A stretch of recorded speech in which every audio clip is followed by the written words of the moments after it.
नमस्कार, माझे नाव धनश्री बैराम गोजरे आहे. मी इयत्ता 7वी शिकते. माझ्या शाळेचे नाव जिल्हा परिषद उच्च प्राथमिक शाळा वडजी, केंद्र व्यामणवा, तालुका पैठण, जिल्हा छत्रपती संभाजीनगर.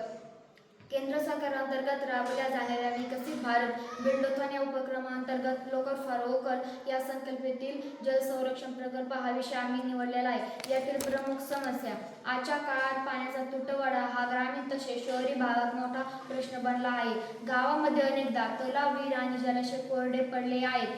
पाणी वापरायच्या योग्य पद्धतीचा अभाव आहे. वर्षात जलसंचयाची सोय उपलब्ध नाही. पाण्याची बेकायदेशीर वाया जाणे किंवा जलस्रोतांचे नुकसान होत आहे. यामुळे शेतीवर, पिण्याच्या पाण्यावर आणि दैनंदिन जनजीवनावर गंभीर परिणाम होत आहे.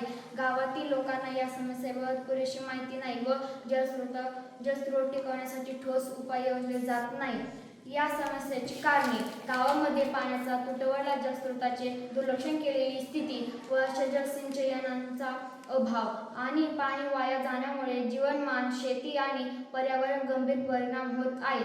त्यामुळे स्थानिक पातळीवर जलस्रोतांचे संरक्षण करणे आणि पाणी योग्य प्रकारे वापरण्याबाबत जनजागृती करणे आवश्यक आहे.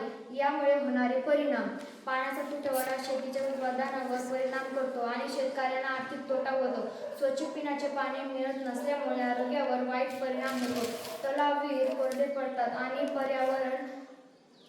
पर्यावरण संतुलन बिघडते. पाण्याच्या कमतरतेमुळे दैनिक जीवनात अडचणी आणि सामाजिक संघर्ष निर्माण होतो. कोणत्या परिणामांना तोंड द्यावे लागते?